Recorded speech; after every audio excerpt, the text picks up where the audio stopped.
Kabilang sa mga napuruhan ng bagyong Egay ang probinsya ng Cagayan kung saan 2 beses naglandfall ang bagyo.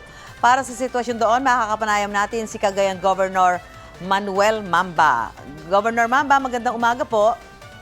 Magandang umaga po, Ma'am Susan, at sa po ng nakikinig sa ating programa at nanonood. Magandang umaga po. Apo, Governor, ilang araw na po yung pananalasa ng bagyong Egay dyan po sa lalawigan ng Cagayan. Kumusta po ang sitwasyon ngayon dyan? Well, medyo kumagat na naman na yung panahon, no?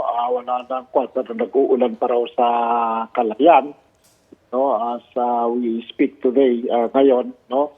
And, ang trabaho naman po ay nag-resume na, no? Both private and public, although suspended pa rin ang ating classes po, no? In all levels, dahil may mga bridges pa tayo na underwater po, no? Mga overflow bridges dyan sa Tuao, dyan sa Piat, ganun din po sa Peñablanca.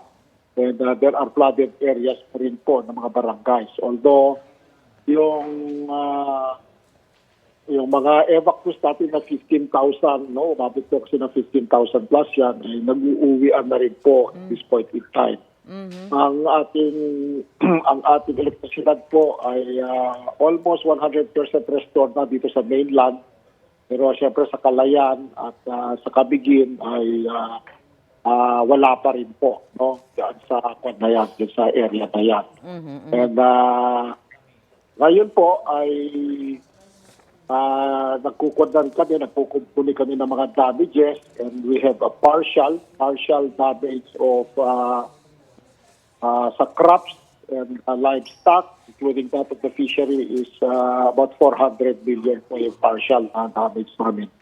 Wala naman pong reported na casualty pa, no? At this point in time, wala po, no?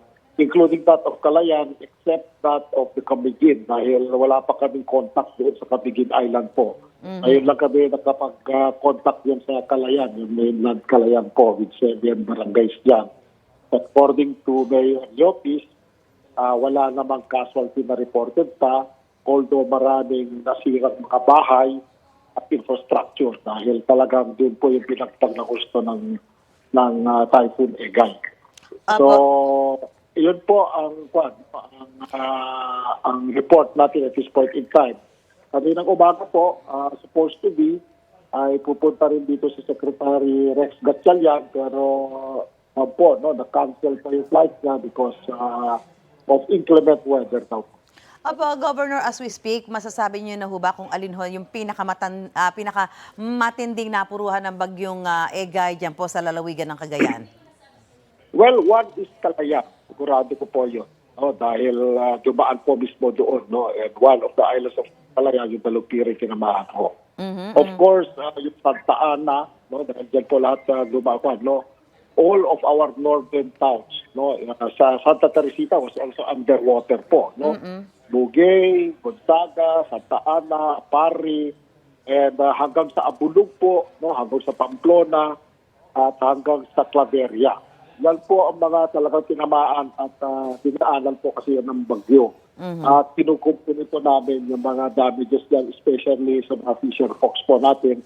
And yung mga damages on crops naman po, almost the entire province naman po, no? Dahil standing crop po namin, ang corn, no? Marami po ito. Marami maraming hectares po nasira dito. At partial pa lang po yung report sa amin. So, Governor, may mga lugar pa ho ba dyan na hindi pa nararatingan ng tulong dahil baka ho nagkaroon ng landslide, may mga pagbaha pa rin, may mga ganun sitwasyon pa ho ba dyan sa lalawigan? Ang kasi, usually po, mayroong ang barangay kasi mayroong sariling calamity fund yan, at din po nila yung kanilang no? Ganun din po yung towns. So, pag hindi po, pag initial lang po yan, so far, naaabot naman po lahat yan. No? Wala pa naman po kaming nasagap na yon na hindi naaabot ng tulong. No? Kasi meron po kasi tayo yung i-text mo kay Gob. Nakaka-text po lahat, the whole of the province kung may mga ganong problema po. At maganda naman po yung ating yung ating organization sa mga purok-purok aside from the barangay. So, mga puro self-help organization po tayo at nagtutulungan naman po yun. In fact, almost 4,000 of our 15,000 individuals na po ay nasa adopt a neighbor po yan. Yung mga neighbors nila, ina-adapt nila yung mga delikado sa geohazard areas. Ganun po yung naging ugali na namin. Because, Ma'am Susan, no, this is the third super typhoon na sa Cagayan. No? Yes, We are the only province in the world, siguro, na nakapag three super typhoons in 7 years. At ngayon po, no, we have not registered any death. No, wala pang casualty na reported po. Because sa tingin ko po, people learn lessons as we go along.